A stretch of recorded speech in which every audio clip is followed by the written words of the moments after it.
Shubham Rupani, RTO inspector, Jamnagar. Gujarat સરકાર અત્યારે રાષ્ટ્રીય માર્ગ સલામતી માસની ઉજવણી કરી રહી છે, જે અંતર્ગત જામનગર જિલ્લામાં આરટીઓ વિભાગ, ટ્રાફિક પોલીસ તથા સિનર્જી જીઓબીપીના સંયુક્ત ઉપક્રમે આરટીઓ જામનગર કચેરી ખાતે આજરોજ આઈ ચેકઅપ કેમ્પનું આયોજન કરવામાં આવેલ છે। આ આઈ ચેકઅપ કેમ્પમાં આરટીઓ કચેરી ખાતે પધારનાર તમામ મુલાકાતીઓ તથા ડ્રાઈવર ભાઈઓનું આઈ ચેકઅપ કેમ્પ વિનામૂલ્યે કરી આપવાનું આયોજન કરવામાં આવેલ છે, જે સંપૂર્ણ દિવસ દરમિયાન ચાલુ રહેશે। આથી મહત્તમ લોકો આ આઈ ચેકઅપ કેમ્પનો ભાગ લે તે માટેની પણ વિનંતી કરવામાં આવે છે।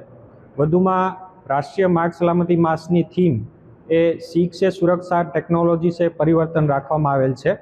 આ થીમ અંતર્ગત પણ જિલ્લાના તમામ વિભાગો અને કચેરીઓ દ્વારા જનજાગૃતિના વિવિધ કાર્યક્રમોનું આયોજન કરવામાં આવેલ છે તથા ટેકનોલોજીના ઉપયોગથી જાહેર સેવાને વધુ સરળ અને પારદર્શી બનાવવા માટેના પણ પ્રયાસો હાથ ધરવામાં આવેલ છે।